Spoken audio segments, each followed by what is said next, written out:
G'day guys, MBS here again. Look, I've got an unusual problem this time for you. Now this won't suit everyone. It's because it's a Mitsubishi Triton. I mean, there's not many of these on the road anymore.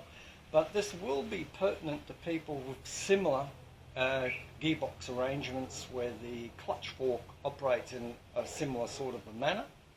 Now, I'll show you the problem I've got with this clutch. This vehicle's become almost undrivable. I have to turn the ignition off at the traffic light so I can put it into first gear, and then I start it when I'm ready to roll off. The reverse is impossible, same deal. I just can't push the clutch in far enough. Now I'll show you the adjustment on the clutch cable, and of course some of you are going to think straight away, oh, your clutch cable is stretched, but it isn't. It may be a little, but not as much as this. And I'll show you in due course what I think is wrong with it. So let's have a look at the clutch cable, then I'll show you the linkage down at the bottom on the transmission, and then we'll look at a whiteboard and I'll show you what's wrong with it. Righto, the clutch cable adjustment, all the way to the end of the thread. I've got no thread left past that adjusting knob, so this is pulled all the way out, and I've also got a half-inch spacer mounted down at the gearbox too to try and pull this outer cable out as far as I can, and it doesn't help. I've reached the end of my geometry adjustment for this, so adjusting this even further is going to do me absolutely no good whatsoever. So I'll show you a picture of the linkage down at the transmission, better than this video, and you'll be able to see the linkage, and then we'll look at the whiteboard. Alright, from that picture you can see my arm that came down. Now I've drawn the hook upside down, that doesn't matter. But yeah, this whole lever arm pulls this way, okay, and it's welded here to this shaft going right, that'll go right through the gearbox, and in the center there'll be some sort of linkage there with little pins that will lock into the throwout bearing. And when you pull this, that'll move that lever, push the throwout bearing into the pressure plate, and release the clutch. Now it may not appear to you from the picture what the immediate problem may be, but in an ideal world that hook should be over here, and then you pull it halfway down to the clutch to the floor, and then when it's all the way to the floor your lever ends up here. So you've got an equidistance either side of that center line. That would be a perfect operating linkage. However, in this situation the linkage is already here, okay, so I'm pulling it and it's only going so far because the cable comes in from here, so you can only pull it so far, then it becomes extremely tight to get any more out of it, and that's where my problem lies. The longer I let this go, the more this must be spinning on that shaft. Okay, that's what I'm thinking is going on. This is sliding on that shaft, and when I'm putting all that force on, it spins a little bit more and it just gets worse and worse. So if your gearbox has this sort of setup, you know, like I said, it doesn't have to be a Mitsubishi Triton. There's a lot of gearboxes around of exactly this setup. So if you're ever noticing your clutch adjustment is getting right to the end of its cable, and you can't get any more adjustment out of it, you may have a problem here not being equidistant from the vertical line downwards. Alright, that would give you the best pull if your cable is sitting about here. Obviously if your cable is sitting up here, then that green line would follow, say, that line, and then you would start here and end there. So it all depends where your cable is over here, where its center point is. In my vehicle it is right there, okay, at that angle. So I need that line straight down at a right angle to the cable, and it starts before there and then comes in after there. So what I have to do is, when I get the gearbox out, I'm going to have to loosen this, push this lever back and reset the position and lock this back up again. So we'll get back to this once I get the transmission out and we'll have a look at it. Oh dear, surprise, surprise. It's not connected as I thought it probably would be. This one is actually pinned. You can see the two pins in that fork that's connected to the shaft. That is non-adjustable. So I have got a problem somewhere else that I have to look into. So let's have a look at the throw-out bearing. Well, there you go. There's the problem. Not what I thought to begin with. I was not expecting this, I tell you. Broken, yeah. And look at the wear that's in that. There's where all my movement has gone. It's gone into all this wear into this bearing. And you can see there, dug right in. That's where all the adjustment's gone and why I can't get any more out of it. And there you go, compared to a new one. That's what it's supposed to look like, nice and flat here. Now, there's the problem, fixed. What I'll end up doing now is probably replacing the whole clutch. Well, okay, since I'm not worried about that linkage setup anymore and we found the problem in the throw-out bearing, I was probably pretty lucky that this clip was probably the only thing holding this from flying down and getting tangled up in my flywheel and everything and making a hell of a racket. So yeah, pretty lucky there. And that was something I was not expecting, I tell you. Oh well, anyway, we found the problem. So we've got a new clutch kit. I was only just chasing a throw-out bearing, but when I took the pressure plate off to have a look, the fingers on the pressure plate are worn. Not badly, but I don't want to take a risk on that. Now that's an Exceedi clutch heavy duty that I put in it. Thousands of, I've only done about 50 or 60,000 K. Clutch is perfect, nothing wrong with it, except for that. So I'll put a new pressure plate on it.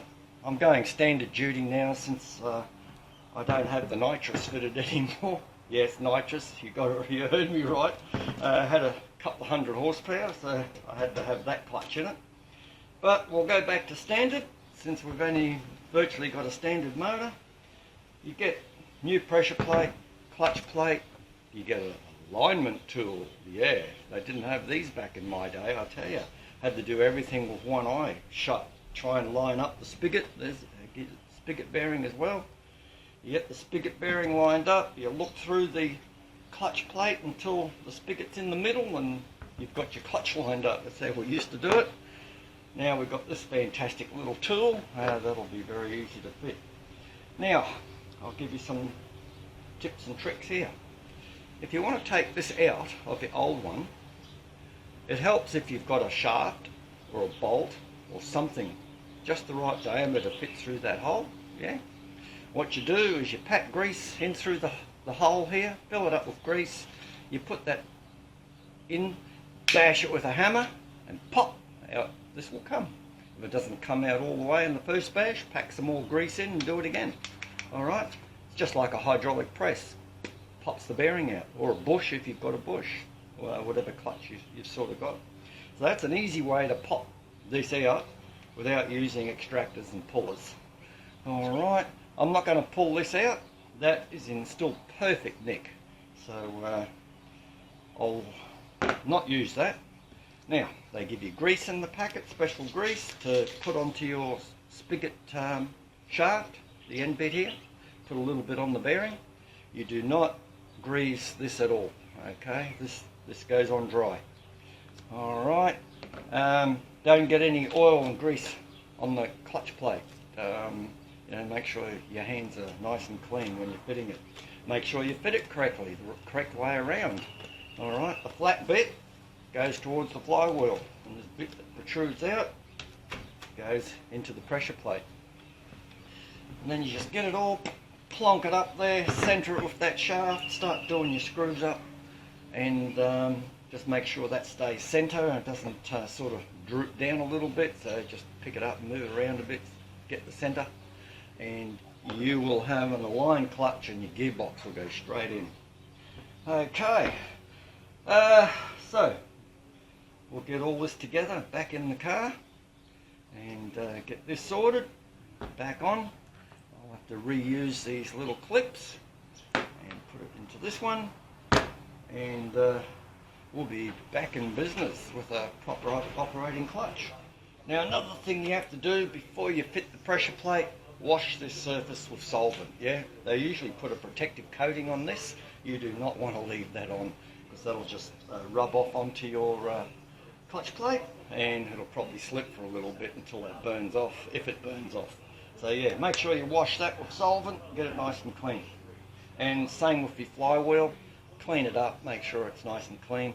If it's got crazy cracks in it, you see all these cracks, you probably really should get your flywheel machined.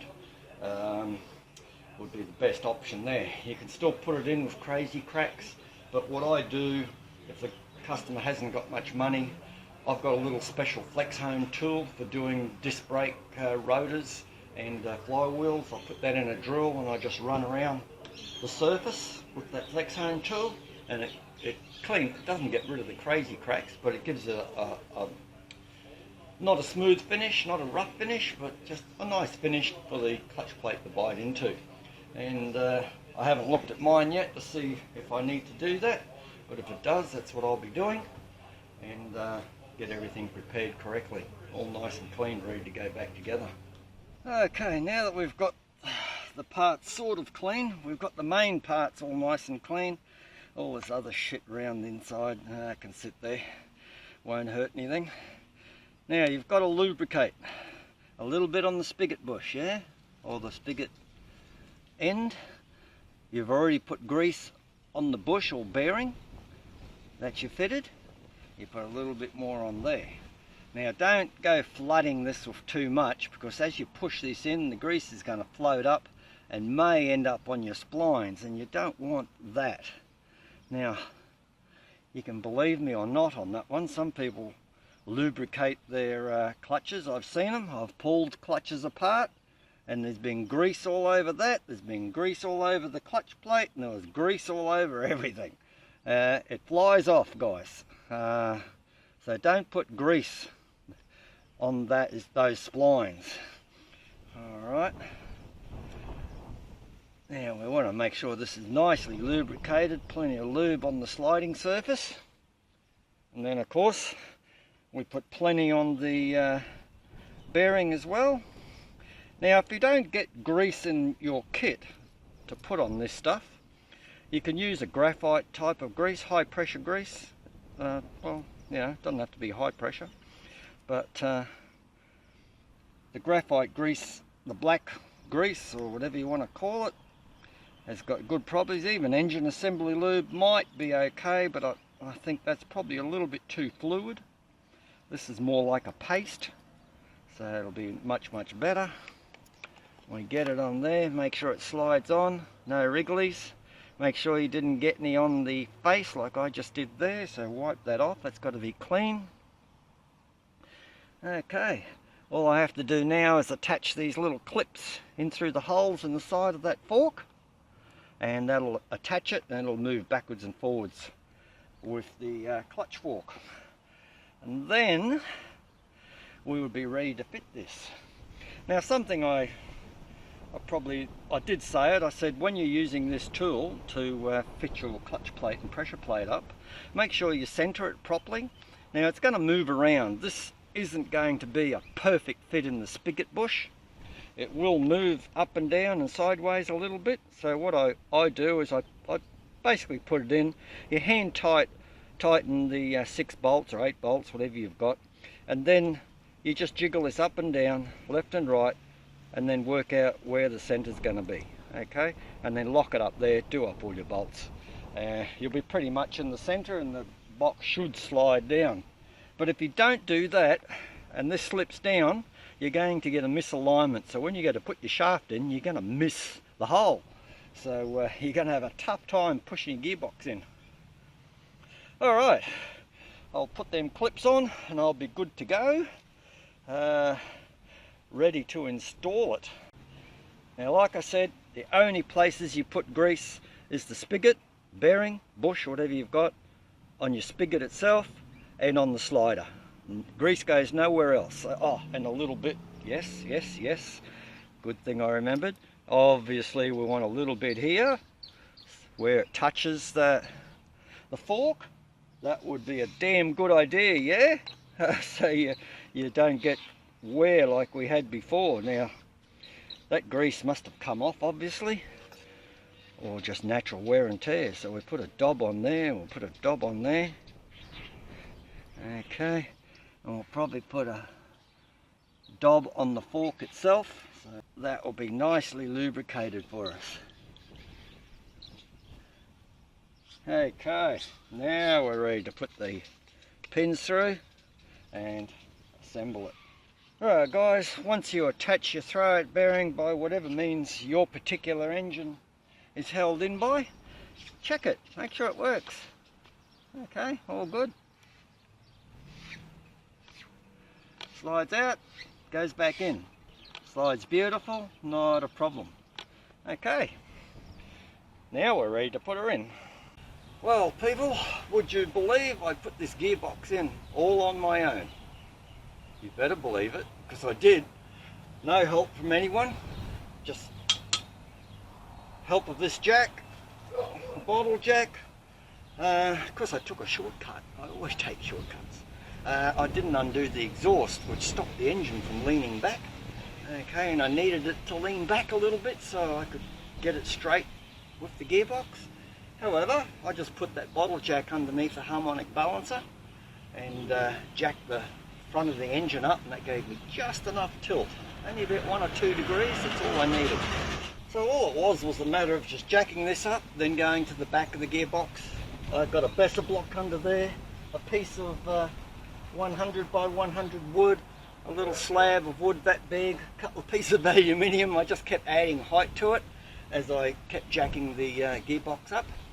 You put your hand up through the flywheel and the bell housing until you can feel the spigot almost going into the pressure plate hole. Once you've got it into that area and it's into the clutch plate, then it's a matter of you've got to be careful from there on in, because once it enters the clutch plate, you do not want a stupid looking angle between your gearbox and your motor, otherwise you'll bend your clutch plate. Alright, guaranteed. So we just jacked it up very carefully and kept it level and straight with the engine. Yeah, just bit by bit. Took me a while, good half hour to get that done on my own. And then when you get really close, once it's through the clutch plate, then you've got to get the spigot into the bearing. That can be difficult sometimes, but if you've aligned the clutch correctly, it'll just slip straight in, like this one. Now there is a little trick too when you get close to the end. Some people put the bolt in and they pull the gearbox up to the motor using the bolts. Oh my God, no, no, no, don't ever do that. For goodness sakes, don't do that. I've seen input shafts of gearboxes pushed into the gearbox, and they snap the bearing, of course, and the lock snap ring that holds that front input shaft in. That's the end of that, eh? I've seen that a couple of times now.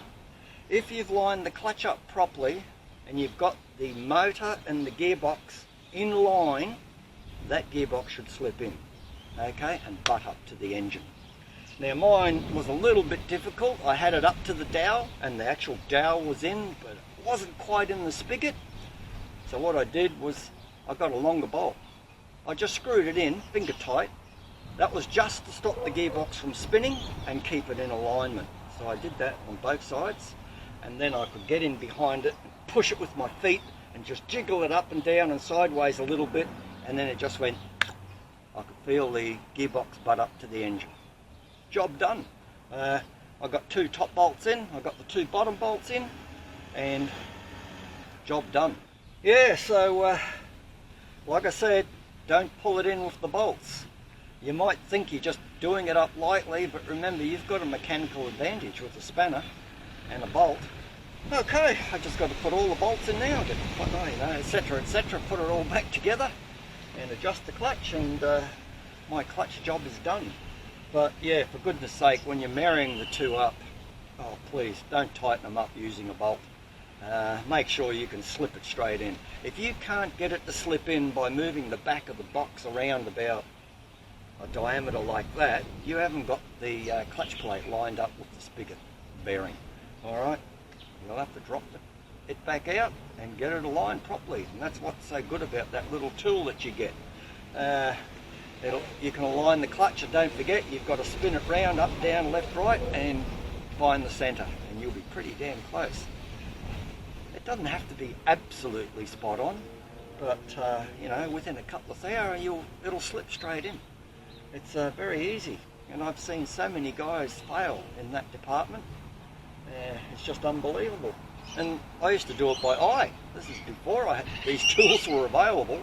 I could align clutch up by eye, and it would always slip straight in. If it didn't, out it comes, and recheck your alignment of the clutch plate to that spigot bearing or bush, and you'll have no problems. Alright guys, I hope this was helpful for you. I know it turned out from a lever adjustment like what we thought we were going to end up with, and it turned out to be a full clutch replacement. But all good. This will last me another 5 or 10 years, but the car will be long gone by then. Alright guys, catch you in another video. Oh yeah, I better show you the result at the end. There we go. That's my adjustment that I require, and I've got a little bit of thread left over, but this is around about a finger and a half more thread going up into here. So yeah, so I should get a clutch now. So now it's goodbye to the next video.